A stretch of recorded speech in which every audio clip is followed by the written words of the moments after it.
Subscribe and receive notification of my next video. Hi, I'm Sandy and welcome to Sandy's Numerology. Today I'm going to look at Russia as they are voting on the 18th of March 2018. I'm going to look at the day as well. I'm going to look at President Putin.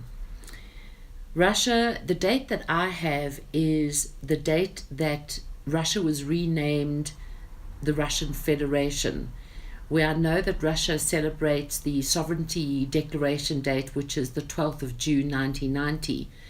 But when you rename a country, it gets a new birth date, and their birth date is on Christmas Day, which is the 25th of the 12th, 1991.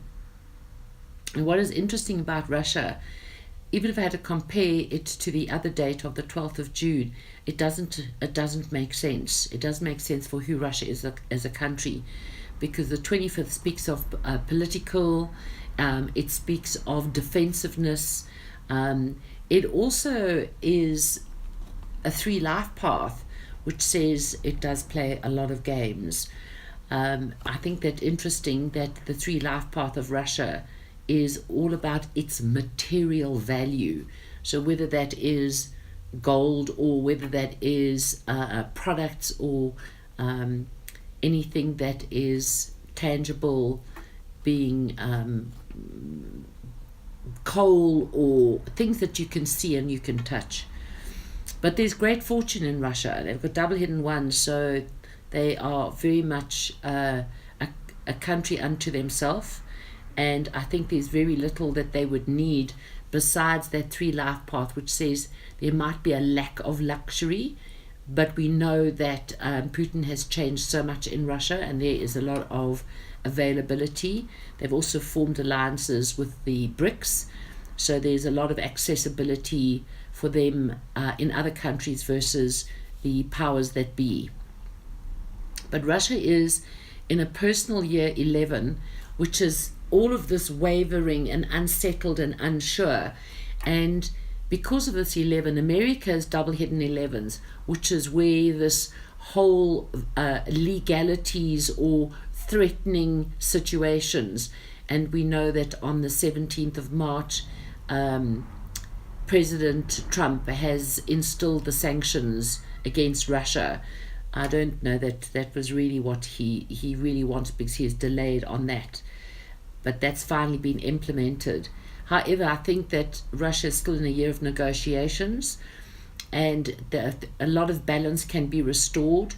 And if they don't, they go into their three-life path from their birthday in December of 2018, where there's a loss of material. So I think it looks like the sanctions might even get upgraded.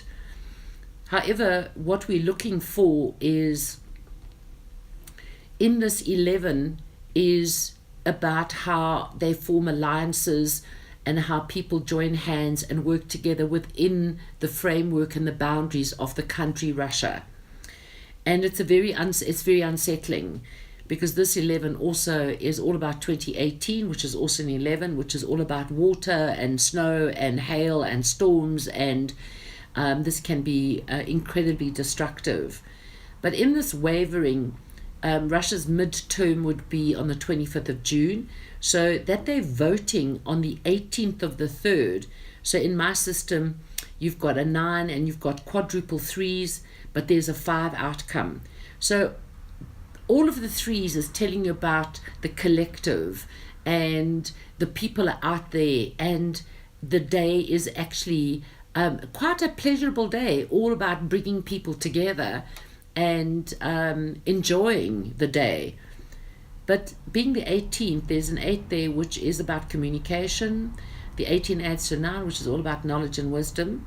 But it's a 5 outcome of the day when you add the 18th and 3rd to 2018, which means politics, difficulties, power, misuse of power, underhandedness,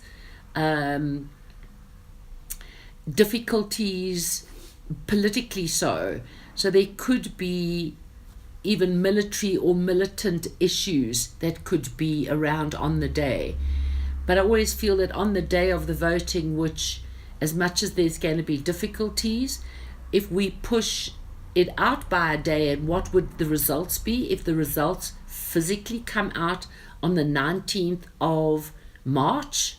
It tells me man from past back in power. But let's go to President Putin. He's born Vladimir Vladimirovich Putin on the 7th of October 1952. He's got these double hidden eights, and his surname is an 8, which is all of this physicality and sport. And yes, he's got ego, and I think a bit of ego is allowed. But he's an extremist. He's all or nothing. And 8s can be aggressive and violent, and yet he's got a lot of 7s, and he's very defensive. And I think that he's a man who is incredibly loyal and very committed. And if Donald Trump thinks he's ever going to tell President Putin what to do, then Trump is mistaken, because Putin does not like being told what to do. And it's actually more of a defiance. The interesting thing is he is 65 years of age, which 6 and 5 adds to an 11, which ties in with Russia's year that they are in. So there is them being in sync with one another. And on his home front, he's in a 9, so he's quite calm and easygoing, watching, observing, doing a lot of thinking. And he's even thinking of, if I didn't come into power, what would be my next step? And this would be natural if he was just your normal, average, day-to-day working person. But this 65 brings a wobble. And yet, with Russia having the 11 in its personal year, is how do we join hands? So it's actually rather bringing people into the fold than getting into any threatening situations. And an 11 always is some kind of legal acknowledgement, certification, or legalities in the sense of him being named president again, which he would have to obviously sign official papers and documents. But my feeling is, and I think that generally everybody around the world is not expecting any surprises, but there is, Putin's got this wavering, and Russia is unsettled, and what should we do, and who should we vote for? But that'll eventually that balance will kind of be restored round about October of this year. So I think Vladimir Putin is going to be president of Russia in 2018, and he'll be president all the way through to 2024. And that is interesting. So he hits his life path year, and that is when he really needs, he's got a complete direction change. Thank you for watching Sandy's Numerology. Subscribe and receive notification of my next video.